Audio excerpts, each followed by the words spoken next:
ഇന്ന് പൈങ്കുനി ഉത്രമാണ്. കേരളത്തിലെ വിവിധ ശാസ്താക്ഷേത്രങ്ങളിൽ ഈ ദിനം വിശിഷ്ടമാണ്. ശബരിമല ക്ഷേത്രോത്സവവുമായി ബന്ധപ്പെട്ട് ആറാട്ട് ദിനമാണിന്ന്. പൈങ്കുനി ഉത്സവവുമായി ബന്ധപ്പെട്ട വിശേഷങ്ങളാണ് ഇന്നത്തെ കഥയമ്മ വിശദമാക്കുന്നത്. എല്ലാവർക്കും ഹൃദയം നിറഞ്ഞ നമസ്കാരം.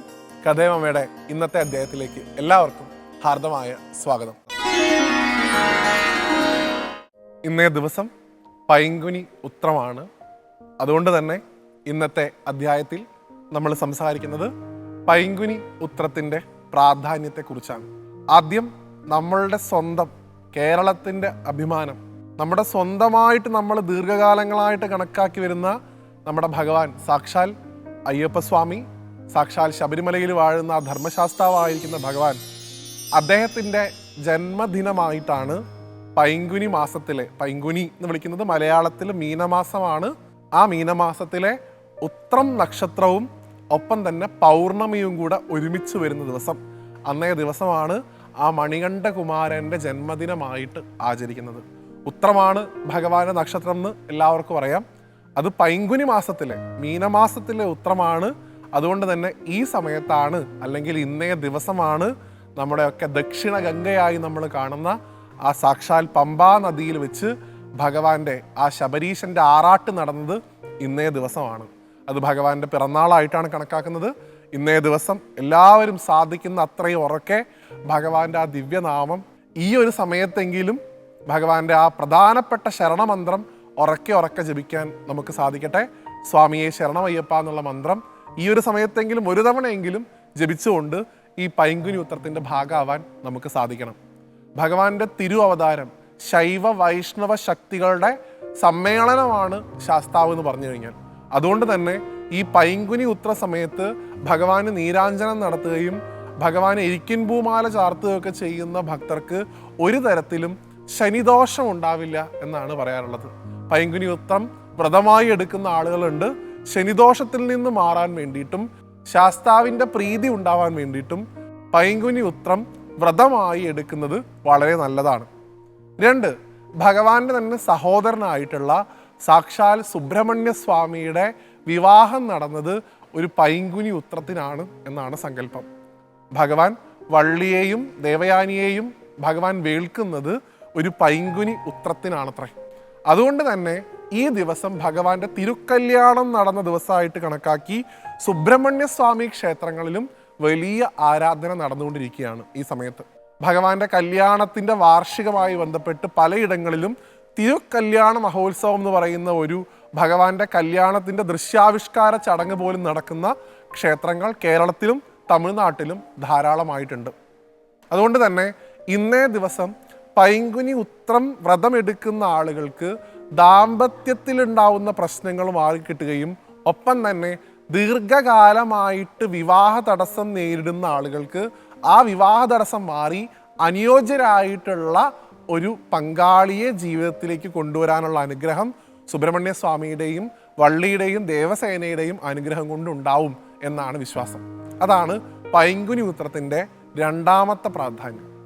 3ാമത്തെ പ്രാധാന്യം സാക്ഷാൽ അയ്യപ്പസ്വാമിയുടെയും സാക്ഷാൽ സുബ്രഹ്മണ്യ സ്വാമിയുടെയും അച്ഛൻ, നമ്മളുടെ ഓരോരുത്തരുടെയും പിതൃസ്ഥാനം അലങ്കരിക്കുന്ന ആ സാക്ഷാൽ മഹാദേവനെ ശ്രീപാർവതീ ദേവിക്ക് ലഭിച്ച ദിവസമായിട്ടും പൈങ്കുനി ഉത്രത്തെ കാണുന്നുണ്ട്.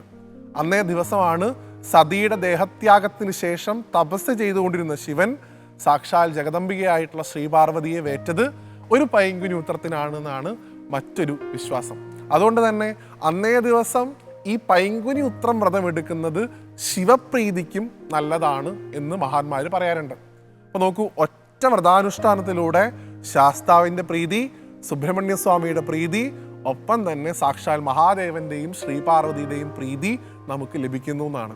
ചിലപ്പോൾ ഇന്നേ ദിവസം ഇത്രയധികം മഹാത്മ്യം പൈങ്കുനി ഉത്രത്തിന് ഉണ്ട് എന്ന് അറിയാതെ പല ആളുകൾക്കും വ്രതത്തിൻ്റെ ഒന്നും ഭാഗമാവാൻ സാധിച്ചിട്ടുണ്ടാവില്ല.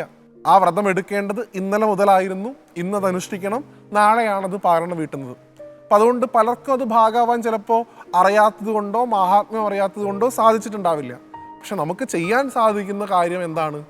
ഈ സമയത്ത്, ഈ പ്രദോഷ സമയത്ത് ഭഗവാൻ ധർമ്മശാസ്താവിനെ ധ്യാനിച്ചുകൊണ്ട് ഭഗവാന്റെ ഏതെങ്കിലും ഒരു ശ്ലോകം, പാണ്ഡ്യേശ വംശതിലകം കേരളീയ കേളി വിഗ്രഹം എന്ന് തുടങ്ങുന്ന ഭഗവാന്റെ ശ്ലോകം ആയിക്കോട്ടെ, ഇനി സുബ്രഹ്മണ്യ സ്വാമിയുടെ ഏതെങ്കിലും ഒരു ശ്ലോകം, ഷഡാനനം കുങ്കുമ രക്തവർണം അതാവാം, ഏതാണോ താല്പര്യം അത് ജപിക്കാം. ഇനി മഹാദേവന്റെ ഏതെങ്കിലും ഒരു ശ്ലോകം, ഒന്നും അറിയില്ലെങ്കിൽ നമശിവായ എന്നുള്ള ഭഗവാന്റെ പഞ്ചാക്ഷരമെങ്കിലും ഓരോ തവണയെങ്കിലും ഇത് ഓരോന്നും ഉരുവിടുമെങ്കിലും ചെയ്യാം. കാരണം ഒരേ സമയം ശിവനും സുബ്രഹ്മണ്യനും അയ്യപ്പനും പ്രാധാന്യമുള്ള ദിവസമാണിന്ന്. അന്നേ ദിവസം നമുക്കുണ്ടാവുന്ന പലതരത്തിലുള്ള ഗ്രഹദോഷങ്ങൾക്ക് പരിഹാരം ലഭിക്കാനായി ഏറ്റവും ചെറിയ രീതിയിൽ ഈ വ്രതത്തിൻ്റെ ഭാഗമാവാൻ സാധിക്കുക നാമസങ്കീർത്തനത്തിലൂടെയാണ്. ഒരു രാത്രി മുഴുവൻ നമ്മുടെ മുമ്പിലുണ്ട്. സാധിക്കുന്നുണ്ടെങ്കിൽ ഭഗവാന്റെ പ്രസിദ്ധമായിട്ടുള്ള ശരണമന്ത്രം സ്വാമിയെ ശരണമയ്യപ്പാന്നോ, ഹരഹരോ ഹരഹരാന്നോ, ഓം നമശിവായാന്നോ, ഏതാണോ നിങ്ങൾക്ക് താല്പര്യം അത് ജപിച്ചുകൊണ്ട് ഇന്നേ ദിവസത്തെ മുഴുവൻ രാത്രിയും നമുക്ക് ഉറക്കം മാറ്റി വെച്ചുകൊണ്ട് ഭഗവത് സ്മരണ നമ്മുടെ മനസ്സിലേക്ക് കൊണ്ടുവരാൻ സാധിച്ചാൽ വളരെയധികം നല്ലതാണ്. അതിനുശേഷം നാളെ ഏതെങ്കിലും ഒരു ക്ഷേത്രത്തിൽ, പറ്റുമെങ്കിൽ സുബ്രഹ്മണ്യ സ്വാമിയുടെയോ ധർമ്മശാസ്താവിൻ്റെയോ മഹാദേവൻ്റെയോ ഏതെങ്കിലും ഒരു ക്ഷേത്രത്തിൽ പോയി അവിടെ നിന്ന് കിട്ടുന്ന തീർത്ഥം സേവിച്ചുകൊണ്ട് പാരണം അവസാനിപ്പിക്കാം. അത് വ്രതത്തിൻ്റെ മുഴുവൻ പുണ്യമൊന്നും ചിലപ്പോൾ നമുക്ക് കിട്ടില്ലായിരിക്കും, എങ്കിലും ഒരാത്മസംതൃപ്തി. ഈ പൈങ്കുനി ഉത്രം ദിവസം എൻ്റെ മനസ്സിൽ മറ്റ് ചിന്തകളൊക്കെ ഞാൻ മാറ്റിവെച്ച് എൻ്റെ അയ്യപ്പ സ്വാമിയെക്കുറിച്ച്, എൻ്റെ സുബ്രഹ്മണ്യ സ്വാമിയെക്കുറിച്ച്, എൻ്റെ അച്ഛനായിട്ടുള്ള മഹാദേവനെക്കുറിച്ച് സ്മരിക്കാൻ എനിക്ക് അവസരം കിട്ടിയല്ലോ എന്നുള്ളൊരു സാക്ഷാത്കാര ബോധം നമുക്കുണ്ടാവും. അതുകൊണ്ട് തന്നെ ഇന്നേ ദിവസം ഈ 3 പേരുടെയും കഥകൾ നമുക്ക് സ്മരിക്കാൻ സാധിച്ചതിലുള്ള അതിയായിട്ടുള്ള സന്തോഷം നിങ്ങളുമായിട്ട് പങ്കുവെച്ചുകൊണ്ട് എല്ലാവർക്കും ഭഗവാൻ ധർമ്മശാസ്താവിൻ്റെയും സുബ്രഹ്മണ്യ സ്വാമിയുടെയും ശ്രീ മഹാദേവൻ്റെയും അനുഗ്രഹം ഉണ്ടാവട്ടെ എന്ന് പ്രാർത്ഥിച്ചുകൊണ്ട് ഇന്നത്തെ അധ്യായത്തിൽ നിന്ന് വിടവാങ്ങുന്നു. മറ്റൊരു കഥയുമായി വീണ്ടും കാണുന്നവരെ എല്ലാവർക്കും നന്ദി, നമസ്തേ.